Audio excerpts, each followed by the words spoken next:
Okay, welcome. We're going to do a little bit of training right now about how to get your LDS Tools calendar onto your phone so that you can either view it through LDS Tools app, like right here, or you can put it on your calendar right here where, oh, I shouldn't have done that, on your regular calendar app that you use on your phone, such as this one for me is the iPhone's calendar app.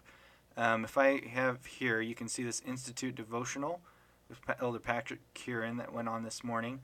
Um, the calendar it's under is www.lds.org/church-calendar- so-and-such. It's this big long URL.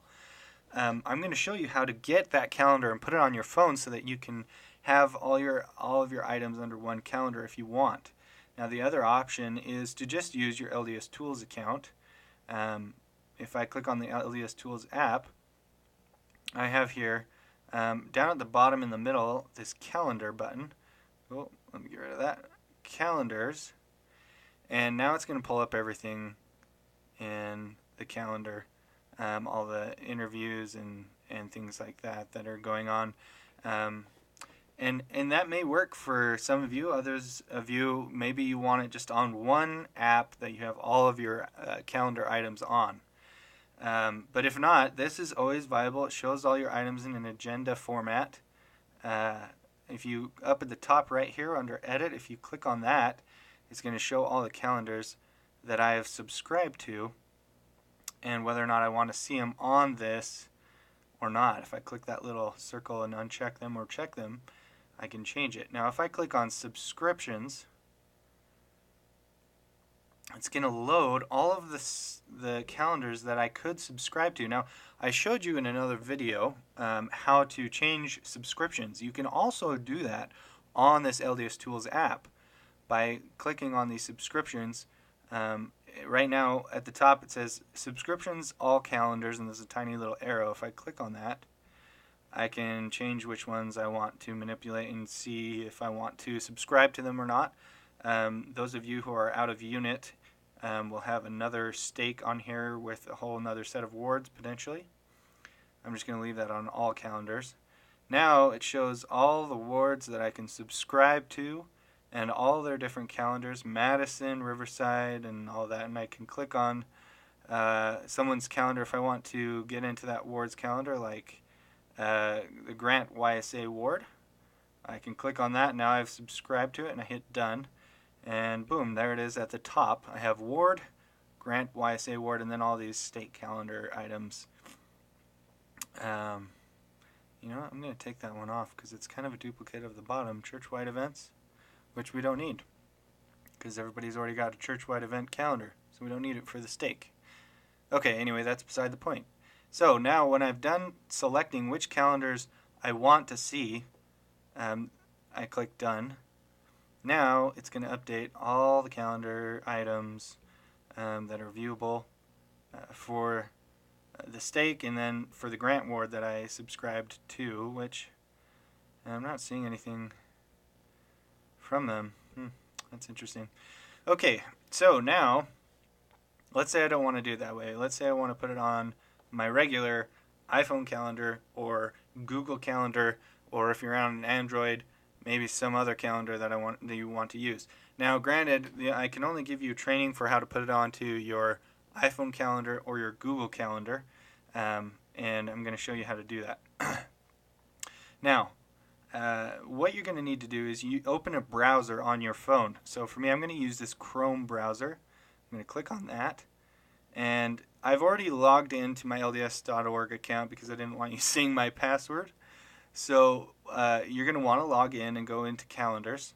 Once you do that, I'm going to zoom in here because it makes this browser really small for the calendars. It's not very responsive. That's okay. Now up at the top here, you see this gear.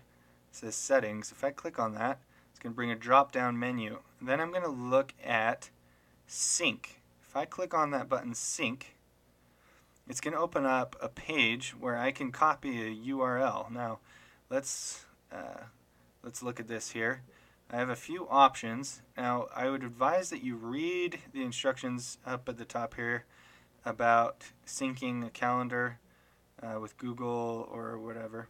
One thing that they say is to keep in mind that any events created or modified in Google, Microsoft Outlook, or Apple calendars will not be reflected in your church calendar. So you can't really manipulate it anyway because it won't let you. But you also need to make it be aware that you should not share this URL with anybody else. You shouldn't put it on your wife's phone. You shouldn't put it on your children's phone.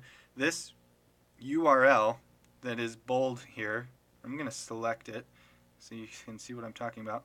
This URL you're going to put on your phone, and you need to copy it. Now it brings up an item here that, oh dang it, I unselected it. But it'll tell you here at the bottom, just below that, it says this URL is provided for your own personal use. It should not be shared with anyone else. You don't ever want to do that because you have a unique URL with your calendar, and that calendar may at times have sensitive information that nobody else should really see, including your wife. If you are a bishop, there may be things on there that shouldn't be showing up on your wife's calendar on her phone if she were to use this URL. So she should use the URL that is attached to her account on LDS.org, and you should use yours as well as your children or other people in your ward, your counselors. Everyone should be using their own unique URL. So once you've highlighted that URL, I'm going to click copy. And now I've got it in here. It's going to tell you the options that you can do. You can go to your Google Calendar and click Add underneath Other Calendars section. This is for Google Calendars. What I'm going to do is I'm going to actually take you through the Apple Calendar and how to put it on your Apple iPhone calendar. To do that, you're going to click Apple Calendar up at the top here. Now, actually, I think it's going to give me a different URL. I'm not sure if it is or not. Let's see if we can tell. 6110. If I were to... I think it might be the same. iCal... I think it is, but in case there's like one character that's off, I'm going to just copy this one. If I can get it to... There we go. Okay, I'm going to copy that.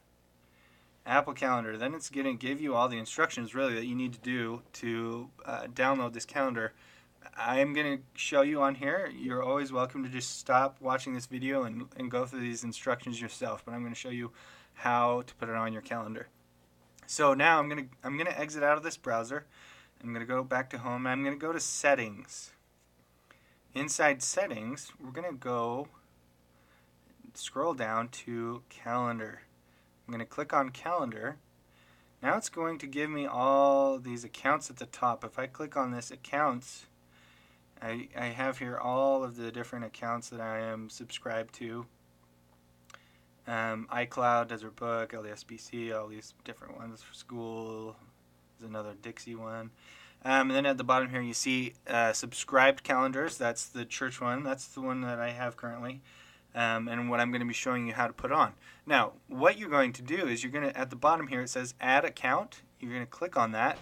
And when you click on that, it's going to bring up options: iCloud, Exchange, Google, Yahoo, Outlook, and Other. I'm going to click Other because I want to, I'm going to be doing a subscribed account or calendar, not one of those Google calendars or anything like that. So when I click Other, it's going to have a couple options. And the one I want to choose is a subscribed calendar because you subscribed to this calendar on LDS.org, and they give you a URL to connect that subscription to your Apple calendar. So I'm going to click Add Subscribed Calendar, and this is where I'm going to paste that URL that I copied on LDS.org. If I just click in there, it's going to bring up this button, Copy and Paste. So I'm going to click Paste, and boom. There it is. Then I'm going to, up at the top right, click Next. And it's going to verify subscription, description, username and password, and use SSL.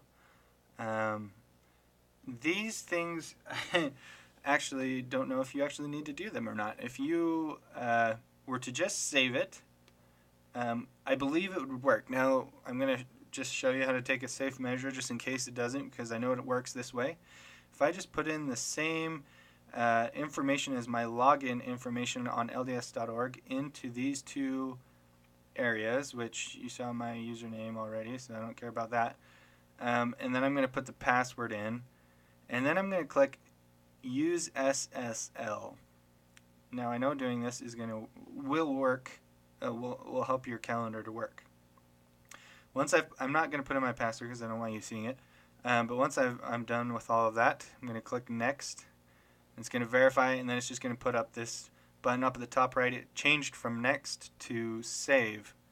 And then if I click Save, there we go. It's going to bring up a new calendar. Now I think actually it didn't because I already had it here. So it didn't copy it. So this is what it'll be. There we go. Same information. And account done. Okay, now it's going to take probably 10 minutes or so, depending on when your calendar cycles and gets information updated onto your calendar. But when you do, it'll also populate all the stake events onto your Apple Calendar, and you can see them on there. Oh, look at this. Pickleball and an Elders Quorum presidency training. Don't know what we're going to do tomorrow night. If you have questions, please feel free to ask me. Otherwise, good luck with getting this calendar onto your phone. If you're using an Apple Calendar on an Android, a Google Calendar on your Android phone, follow the instructions on LDS.org. It's very similar of a process where you're going to take that calendar URL and copy it and put it into your Google Calendar. Thank you for watching, and hope you have the best of calendaring in the Pioneer Stake.